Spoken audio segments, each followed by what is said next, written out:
Hello, everyone. Welcome to What Do You Believe? We're happy and excited that you're with us. And if you have any questions, any comments, anything, feel free to email us. And Jeremy, thank you for being here. Thanks again. We're excited to hear your point of view, your physics point of view. Sure. Dr. Nagy, thank you for being here. Dr. Nagy Eskandar is a medical doctor, and he's the fellow of the Royal College of Surgeons of England. And he also practiced surgery for 25 years, and he wrote a book about creation under the microscope. We're happy to have you, Doctor. Thank you, David. Yes, I'm delighted to be here. Yeah. We've been talking about the flood of Noah for a while, and it's a Yes. global flood. That's why we're taking so many episodes with it. Absolutely, yes. So let's keep talking about the flood. Exactly. So we established that the flood is a universal flood. It has an effect on the crust of the earth, effect on fossilization, effect on the layers of the earth and the geological column, and the length of time that these things will take. Now let us concentrate on the ark, because we established that the flood lasted for 371 days. So there are people in this ship, the ark. What are they going to do for this length of time? There are animals. What are their needs? What about the food? What about the waste? What about water? What about lighting? So we'll touch on all these issues in this session. I'd like to start with this picture on the screen now of the opening day of the replica of Noah's Ark in Cincinnati, which was built by Answers in Genesis. And I was blessed to be one of the people attending this opening ceremony. And it was thousands of people were attending that event. So this is the ark built on the same dimensions, using the same dimension that mentions the Bible, 300 cubit by 50 by 30. And this is 3-story high, and there is a window at the top, which is 1 cubit. So if you go inside the ark, these are the pillars of wood. And as I said, hundreds of people walking around, and still there is enough space beside the exhibits. And these are the ramps that takes you from one floor to another. And these are the family of Noah looking and working in the ark, looking after all the animals and all the birds that's in there. And the Lord asked them to have cages for all these animals. And we should understand that the early man has massive information and great information about nature, about animals. In Genesis chapter 4, we read that the descendants of Cain built a city. That needs a lot of engineering, actually, because we have the impression that the primitive man the early man is very primitive. It isn't, actually. He was and she was very intelligent, and they had great civilizations. That's pre-flood. So they built a city. They had a good understanding of the animals and breeding animals. And the other thing that's mentioned in Genesis chapter 4, they used musical instruments. So there was a musical industry in the early history, and they used lots of metals and things to do that. And the third thing that they dealt with is metals. They worked with alloys. Alloys are a mixture of iron and brass, and it's very difficult to separate them. So they had all this knowledge and information from Genesis chapter 4. And how did they deal with like beasts instead? Like, I don't know how to like raise a lion. So like, having all these like different animals in one place. And was that like, can we actually do that? Or? Yeah. What happens is God will send the small animals to Noah so they can breed after the flood. So the small lion will not be as aggressive as the mature one. And number two, there was a research by Georgia Purdom about some lions who ate vegetarian food. But I'm not saying all lions are vegetarian, they're not. And don't try to test that proposal at all.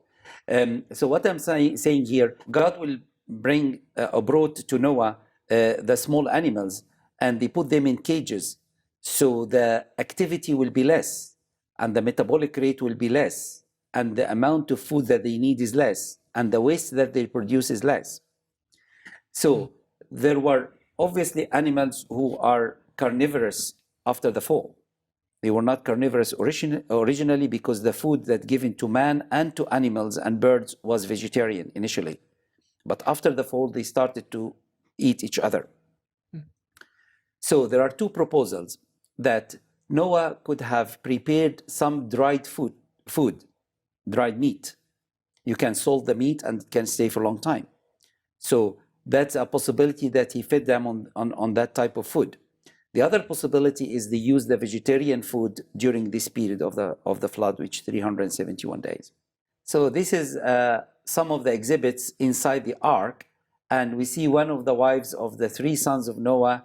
They presented her as dark-skinned color, because we talk about the variability of the different colors that we have nowadays. So there will be variability in the three sons of Noah and their wives as well. And this is some very interesting presentation of Noah, and you can talk to him through a computer and he will tell you about dinosaurs and tannins, and it's very interesting, really. And they can grow some vegetables as well, because they consider that the third floor will be their living quarters, if you like, and there is light coming, and there is water supply, so they can grow some vegetables and some fruits in this area. And they imagine there will be a workshop as well if somebody needed help and something needing repair. So it's a very interesting, really, place to examine. You can watch that on the internet. And I had the privilege of recording that in Arabic, and it will come on the Arabic Christian media soon with a walk through the ark. And was Noah the only person working on this ark? Like, did he put this all together himself? And if so, where did he get the materials? I mean, I assume that if it's going to last a flood for 371 days, it had to be pretty good material. And so, is there any idea where all that came from? Exactly. We believe that the original creation was so fertile, and there are lots of trees. But we don't think that Noah and his sons were the only people working on the ark, because he could have employed carpenters and people to cut wood and people to help him assemble all of that, and the tar that they used to cover it from inside and out, so there will be no permeation of water coming through. So he employed lots of people probably to do that work. But what we can confirm that there was enough knowledge and skills to do this massive amount of work. So it doesn't mean he himself did everything in the work. Yeah. Okay. Right. I'd like to show you this little clip which explains the lighting that comes to the ark, because they need to know the day and night, and they need to know really where they are in the number of these months and year and the full year. So this is one proposal. Obviously, these are projections rather than actual events, because nobody recorded the actual events. But this is a visibility study of what could have happened in this situation.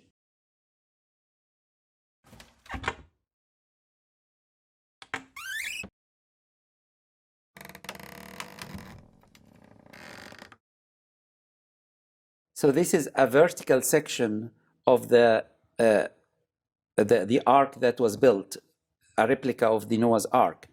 And if you take this vertical section, and you remember there is a window at the top called the kum, which is 1 cubit. And through this 1 cubit, the window, there will be light coming from both sides to enlighten the ark in both directions. And some people said, oh, did they have glass to have covering a glass window? We don't think they had glass. We don't know, but we don't think they had glass. But we think that the skin of animals can be thinned perfectly to be a sort of permeable for light and allow that to happen. So these are proposals. The Bible doesn't explain all of these things that we are sharing, but these are proposals to see the visibility study of Noah's Ark, to show that it can happen and life can be sustained for 371 days. The other big question is what happened with the waste and the water supply. As I said, the metabolic rate will be less because they are contained in small cages. So the waste, they had a sort of a slope for the waste to come down from the cages and collect it through a tunnel. And there is a mechanism that is proposed, as I would like to stress that. It is proposed sort of mechanism, which I'll show you in a minute. And this is dependent on just a cycle that we will see on this little video. Let's just watch the video and I'll comment on it.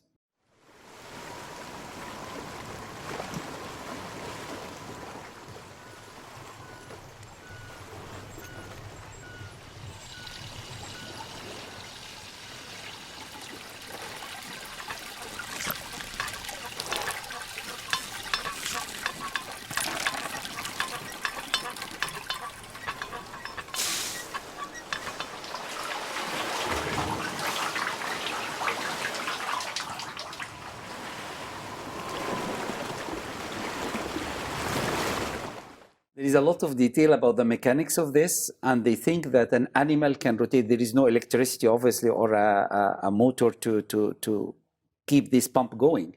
So they believe that an animal could have done this rotation, and Noah's sons and his wife and their wives will bring the waste every few days, possibly, through these carts, and it is all slopes. So it will go down, and this a mechanism to get rid out of the waste. And obviously, we need ventilation for the smell. So the ventilation is happening for them to breathe, and for the odors to come out, and for life to be sustained for that length of time. And all these are like it's not written in the Bible. We're just No. trying to figure out how it could have happened. Exactly. Yeah, this is not written in the Bible at all. You can read the account from chapter 6 to chapter 9 in Genesis. This is a visibility study based on some understanding of basic information to give the understanding of how life can be sustained for 371 days. Because people say, okay, this is a period which is too long, and you can't sustain life during that period. So these are some solutions to the question that was asked, how can you sustain life? We don't know what happened exactly. We have the dimensions of the ark. We know that it's 3-story high. We know there is a comb or the window with 1 cubit above the ark. That's all what we know. But inside the life of the ark, that's a sort of a possibility. But the evidence of the whole of that is they survived because we are here. And they came out of the ark at the other end after the flood. So we are here, but this is just a way of trying to understand. And obviously that's open to discussion and different models. We accept different models, but we don't change the word of God. Right. And that's the difference, yeah. Great, thank you. Let's take a short break and come back to the Ark of Noah.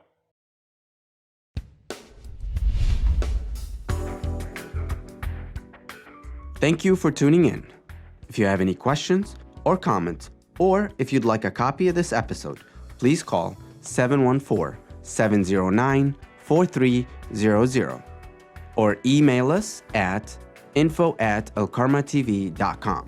You can also visit our website at www.alkarmatv.com.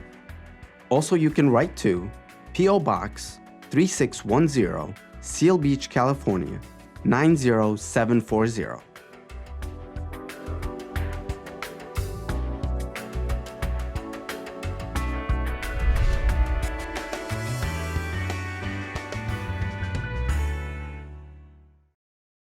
Welcome back to the Ark of Noah.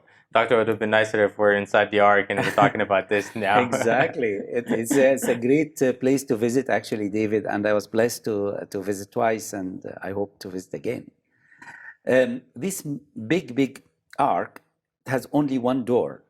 There was not plenty of doors, and that is spiritually having a lovely application, because in order to enter into the safety of being saved, there is the door, and the Lord Jesus Christ said about himself, I am the door. So this door, it's only one door, and the Lord brought the animals to Noah. Noah didn't have to go out and find them.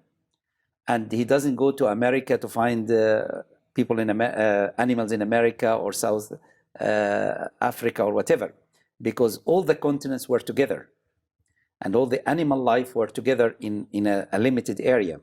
So the Lord brought them 2 by 2, and they entered, and there are cages, and everything was organized. Now, the big question really will come when we come to dinosaurs. And that's what I'd like really to spend some time talking about. So, Doctor, before we go into dinosaurs, like the idea of just, random animals just coming into the Ark without, any really direction, like we might have had connection, or like we might have had authority over those animals, like before sin, before the fall. Like, can you talk more about, like, because it's a little bit hard to understand or to believe that, it's a miracle, or like, Yeah. it just happened that those animals walked in and they know what they're supposed to say, and you just sat there. You know what I mean? So No, it wasn't that quiet, actually. I don't think so. No. But what I'm trying to say here, there is dominion of God, and this dominion given to man to control the animals. And that's very important. Let us understand that God created the world and is still interested in the world and operating in the world. You remember when the Lord Jesus Christ was faced of being asked to pay the taxes. He asked Peter to go and fish for a fish, get a fish from the sea, and he will find the amount of money that is needed to pay the taxes. So God can command his creation. It's not the animals decided, oh, I'm going now to meet Noah and going to go to the ark. It wasn't like that. It's God guiding the whole process. And they didn't come quietly. They were making all noises possible, I think. And when they came, Noah, with his knowledge of the animals, knew what cage they will go to and where they will be sustained and maintained during this period of time. So it is it's more complicated than what we see, really. But it is not just a smooth process of animals coming 2 in 2 and 7 in 7 and coming to Noah. And it's going to get really complicated when we talk now about dinosaurs. Yes. That's really complicated. Absolutely. That's what I'd love to speak about. And why do I think the dinosaurs went into the ark? Because in the book of Job, which happened after the flood, the Lord spoke about an animal similar to dinosaur. We'll come to that in detail. But let me start with dinosaurs. The word dinosaur is a modern word introduced by Richard Owens in 1841. And he describes a reptile. They are reptiles, okay? And he described this massive reptile and it's called horrible lizard. The meaning of dinosaur, horrible lizard. So it's part of the lizards, right? We don't deny they have big skeleton and big muscles and they are fearful. Yes, we know that. But there are about 50 species of dinosaurs. And the problem with the species, actually, they keep changing because everyone discovers a little part of a dinosaur. He starts to name that dinosaur and add it to the species collection. But then they discover it could be just a stage of development of the same species.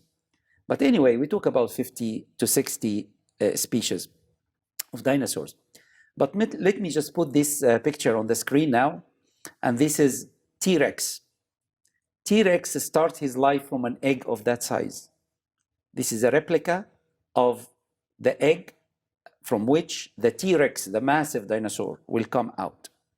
So in early life, the small dinosaur will be like a goat, and then it will grow like a small elephant until it will grow, right? So that's to start with. So the Lord will send small dinosaurs first because they are going to repopulate the earth after the flood.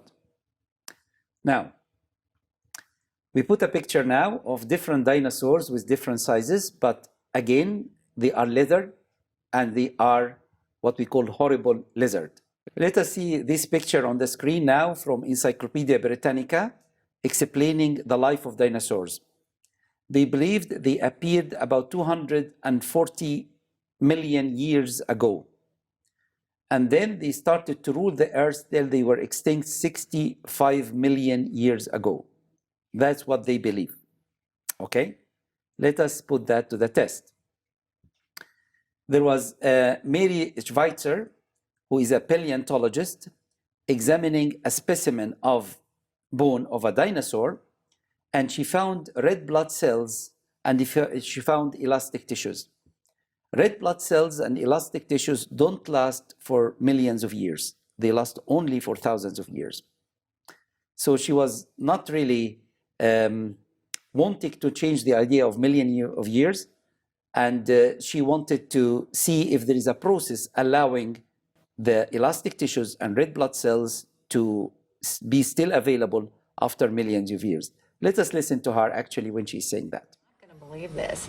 When she picked up a small piece to stop the reaction by putting it in water, it stretched and it sproinged and it moved all over the place. So we knew we had something pretty unusual. It appears to be soft tissue. When they look at neighboring parts of the bone, they're even more surprised. out popped the blood vessels. And they were pretty incredible. And I said, I don't believe it, that's not possible. We need to do it again and again.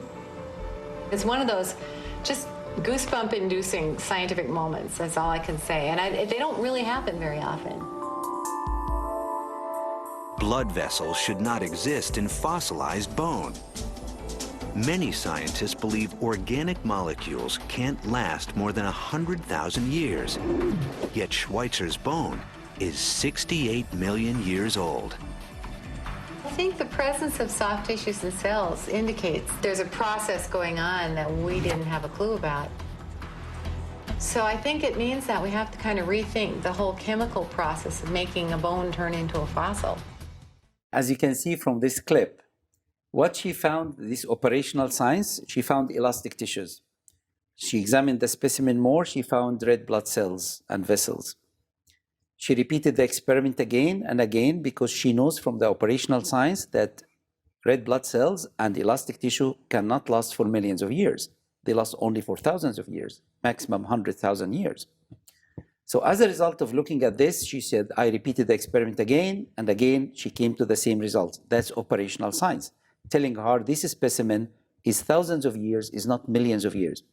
But she is wanting to keep the structure of the Encyclopedia Britannica, saying the dinosaurs came about 240 million years ago and they were extinct 65 million years ago. She doesn't want to change the dating at all, despite the fact it's telling her to change the dates. But she said there must be a process allowing these soft tissues and red blood cells to stay in the specimen for 65 million years compared to thousands of years.